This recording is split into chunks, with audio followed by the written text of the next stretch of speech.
important person out there, they matter above everybody else. All the politicians don't mean squat. That's right, diddly squat. Thanks, Doug. They don't mean that. The most important person to you and to me is our sheriff. That's right. And don't forget that. So let me introduce you to a few of these sheriffs. Sheriff Tim Howard. Come on over, guys.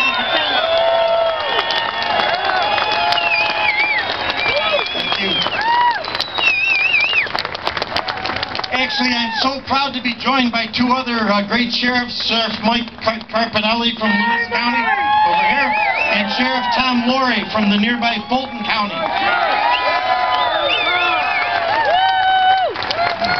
And we're equally proud to be joined by a number, and not necessarily all, but a number of deputies that were here in the audience. We know there's a lot of other off-duty police officers here. But we're glad that those that we recognized were able to join us, along with the Oath Keepers.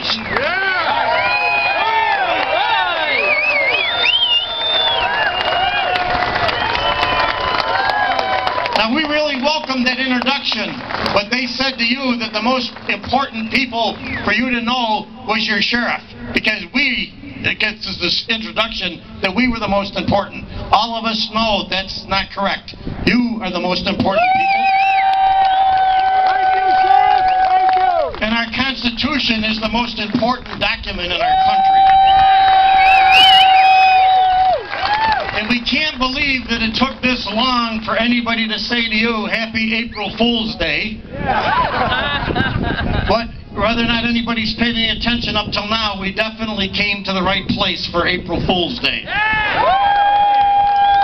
Today's supposed to be a day about practical jokes, so I hope you had some laughs at the cleverness of many of the posters and the signs.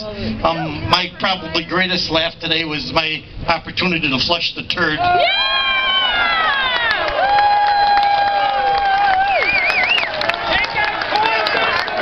Absolutely, and the guy here hanging up a sign for me, we were extremely offended by the posting of a sign that said, unless we were here and on duty, and I don't know who, it's up to who to decide when a policeman is on or off duty, but unless we were here and we were on duty, then we were not authorized to bring our guns.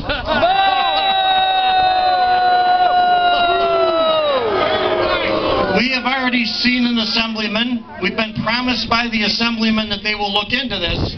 But it seems that elected officials and others in power are willing to ignore more and more laws. But the federal law, H.R. 218, actually gave us the right to carry our guns anywhere, anytime. So...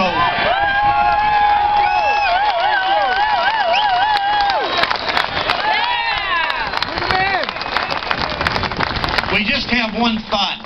Maybe, just maybe, that was supposed to be an April Fool's joke. But we'll find out later. But we're not here about April Fools. We're not here about practical jokes. We're here because of a very impractical law. A law that's so bad that everyone in America should be insulted by it.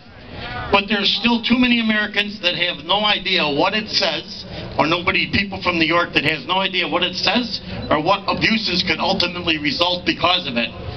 People today that were not able to carry signs with pictures of guns, or pictures of things that look like guns but very clearly were not, is the warning that we need to take back to our friends. That's right. People that aren't the gun supporters have to realize once and for all that the SAFE Act, and I'll pay my fines, but that's their SAFE Act, that the SAFE Act is not about guns, it's about the Constitution. And the fact that somebody can't come out and carry a picture of a gun, whether it's here or elsewhere, is about the First Amendment. That's right. So you don't need a better example that this is the beginning of the end. That's right.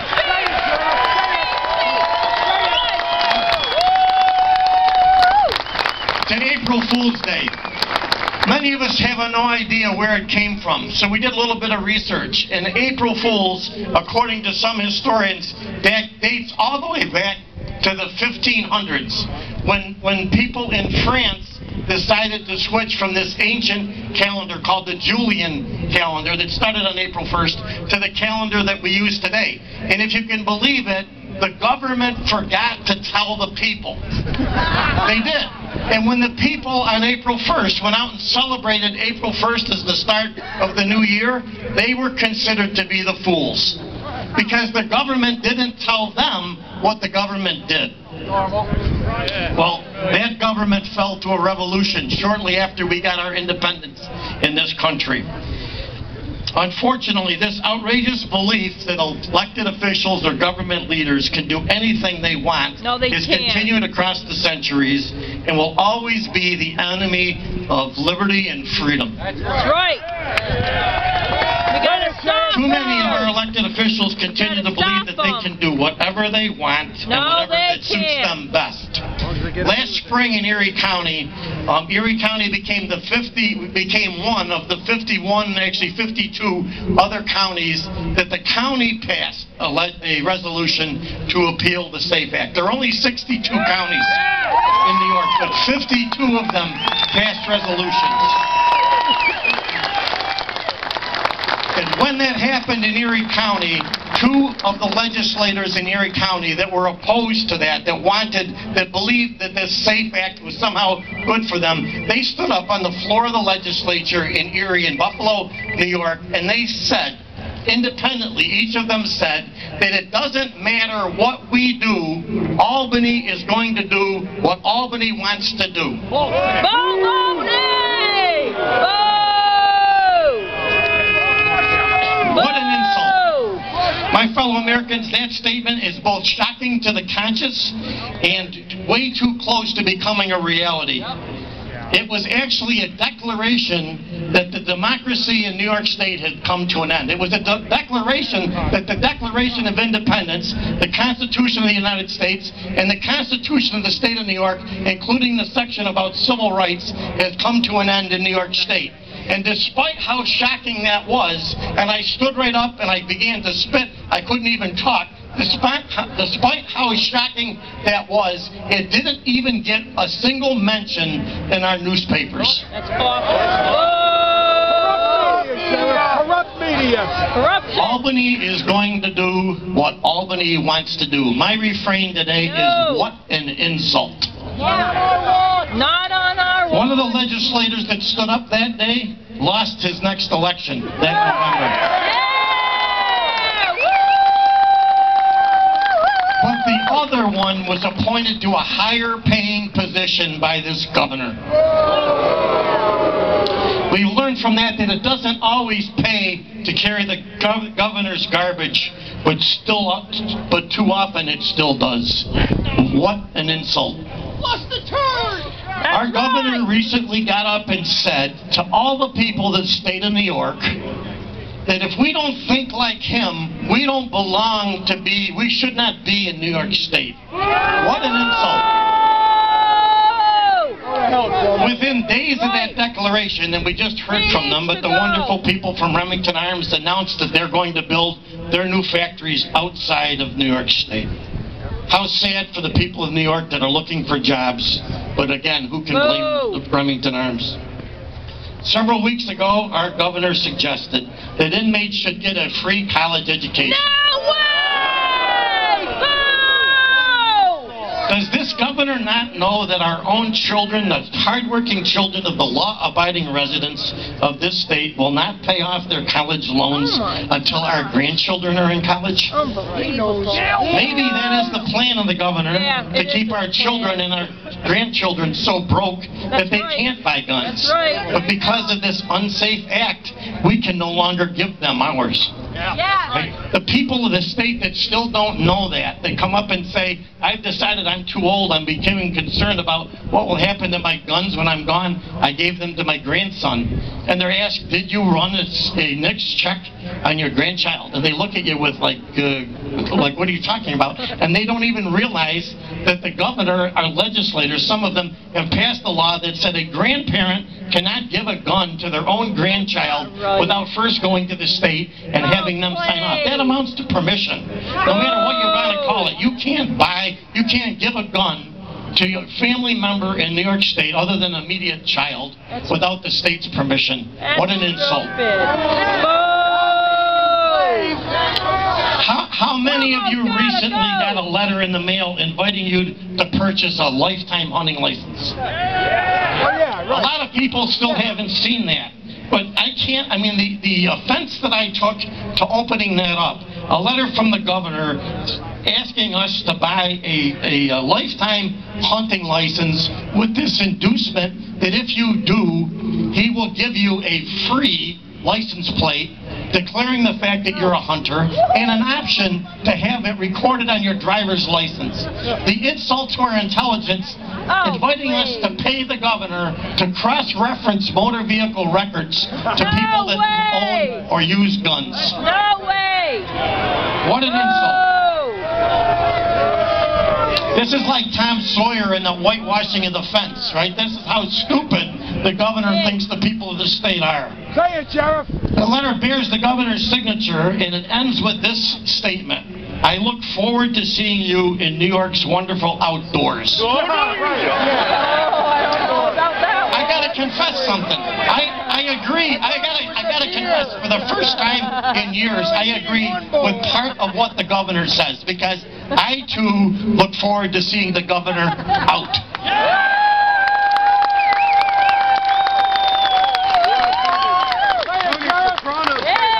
What the governor was really saying is, I look forward to seeing you in New York, in New York's wonderful outdoors. P.S. Just don't bring your gun. Boo! I've made it a habit in the last year of visiting gun shows, and I know the other sheriffs have done it as well, but to reinforce to you that police officers are not the enemy of gun owners. That's right! Rust and politicians are. That's right! That's why I came here today in uniform, and I need to tell you that hundreds of police officers, probably closer now, this is me personally, probably closer to thousands of police officers, have sent me letters, sent me emails, called me up or seen me on the street and thanked me for what I'm doing. So it's not the police officers, and please keep that in mind. These are the hardworking men and women like the one that we lost last night that are putting themselves at risk for public safety. But our government is not listening to us either. Thank you for your duty. They're in the crowd. They're here with me. They're in the crowd among you. But keep it in mind. Now, this gets a little bit morbid for me, but I need you to listen to this. On August 30th, 1982, my best friend and my patrol partner in the state police was shot and killed by a man with a .30-30 rifle, a former mental patient. That individual then attempted to shoot me and another trooper. At the aftermath of that, neither I, the other trooper, nor any of the family of the deceased trooper ever blamed that gun. That's right. This tragedy resulted from a failure of the mental health system, but believe it or not, shortly after that tragedy, the former Governor Cuomo began closing psychiatric centers across New York State, including the one in which the man that killed my partner was a former resident. Wow. The governor turned them into prisons. The governor's son, our current governor, is continuing down that same faulty path. But he's not only closing the psychiatric centers, he's now closing the prisons as well, setting the stage for more violence in our community. Instead of reversing or correcting this mistake and other flawed practices like early parole for violent felons, New York's passed new laws ignoring and hiding the fact that they have never enforced the existing laws. The gun that was used to kill my partner was supplied by a neighbor because the law, way back in 1982, said that a mental patient, a former mental patient, could not possess a gun, could not go and buy a new gun. That gun was supplied by a neighbor, and the law in 1982 said that you could not give a gun to a person, knowingly give a gun to a person that could not. In 1982, that individual was never prosecuted, and since 1982, I'm not aware of any other individual that's ever been prosecuted for giving a gun to a felon, knowing that they were a felon. Instead, they pass laws to control law-abiding people like you and me. What an insult. Say it, Sheriff. We don't need a new law. We never enforced the old law. In the years since that, they have supported expanding police access to mental health records in an emergency situation, like a hostage situation, or like something we faced recently almost on a daily basis with the other agencies, violent domestics. But that's never happened. Instead, we got a new law that's discouraged individuals, including our former veterans, from seeking mental health services out of fear of the permanent loss of their firearms. This faulty law would require the disclosure of mental health information to certain state employees to initiate the seizure of all firearms owned by pistol permit holders. Now listen to this and take it back. Once again, this is where this new law is not about gun owners, it's about personal freedoms in New York State. Last July, myself and these other two sheriffs attended a conference with people from DCJS, New York State's Division of Criminal Justice Services. And at that event, they told us that from the passage of the law up until that date, 7,000 referrals, nearly 7,000 referrals had been made to non-mental health people in the state employment, not medical health professionals, but made to civilian employees of the state. Under this new law, suggesting that these individuals may be too dangerous to own their firearms, to possess firearms. We asked them then, out of that nearly 7,000, how many pistol permit holders were identified? The answer was 67. Less than 1%. So for every pistol permit owner identified as having guns under this new law, more than 100 non-gun holders, non-permit holders are being identified. So this law is not just about gun owners, it's about the personal privacy and the personal records of every resident of New York State. What an insult. Boom. New York State has refused, despite the fact that in July 67 pistol permit owners had been identified, they have refused to tell us how many revocations have resulted from the identification of those 67 people. But even the fact that it's 1% out of 100 that's identified as having a pistol permit, even that doesn't come close to the constitutional standards of a compelling state interest that should allow the state to override our personal privacy rights. Tell it, Sheriff. That's right. Say it. I'm getting toward the end, but just 2 weeks ago, about 2 weeks ago today, two of our Erie County deputies responded to a domestic call. And as they approached the house in two different cars, but approaching together, both vehicles were struck in the windshield directly in front of the operator's face with rifle fire. 12 hours later, the individual that was responsible for that was arrested without injury as a result of a high level of cooperation, professionalism on the part of a number of cooperating law enforcement agencies in Western New York. But I need to tell you, despite the dozens of officers that were there, throughout the night those officers repeatedly discussed this unsafe act. And it was both discussed and denounced throughout the night. But the two officers that were shot at were still there in the morning at the end of that event. They had plenty of time to think about what happened, and I have obviously had a chance to talk with them. And I asked them, what did you think about this SAFE Act before last night? And they said they've been opposed to it since they first heard about it. And having just been the victim of gunfire, what do you think about it now? And their answer was, my opinion has not changed one bit. And we need to ask you, who is in a better position to determine what makes us safe? The politicians with their bodyguards, or the law-abiding people of the state and the police officers that protect them? Who's in a better position? But our government won't listen to us. Let me end with this. This is a quote from the legendary Clint Eastwood. And I doubt that any of us could agree on what his greatest movie role was. I'd probably lean toward Gran Torino, and somebody back here said that they're kind of into Heartbreak Ridge, and somebody else thought Dirty Harry. Other ones into the roles that he played in many of the westerns. But the one common trait for Clint Eastwood is almost without exception, it was always a good guy with a gun that neutralized the bad guy with a gun. So this guy remains as a hero to me. But Mr. Eastwood was reflecting on his life, and this is actually true, and some of you may have seen it posted. But he wrote down some things that he wanted to be remembered for. I have to think that he somehow was clairvoyant, and he wrote it for us to hear here today. But this is his words. As I enjoy my twilight years, I am often struck by the inevitability that the party must end. There will be a clear, cold morning when there just isn't any more. No more hugs, No more special moments to celebrate together. No more phone calls just to chat.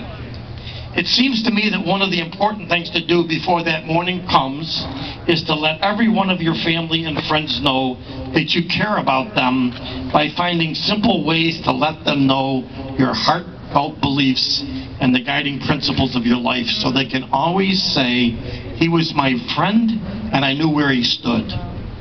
So, just in case I'm gone tomorrow, please know this. And like only Clint Eastwood do, he went off on about a 3-minute dissertation about a recently elected national official and that he didn't vote for him. But then he came back and he ended with this, and this is what I want to end with.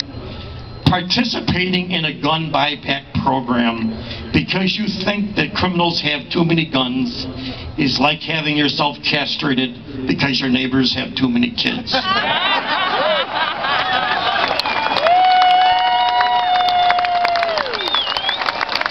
I guess you think Clint wrote that for today too. Best regards, Clint. Who could have said it better? Thank you for standing up for what you believe in, and thank you for defending America.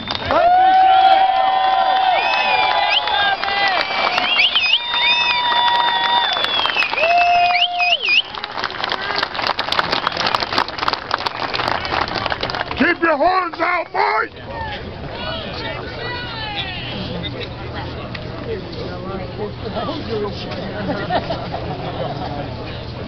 Keep up the fight.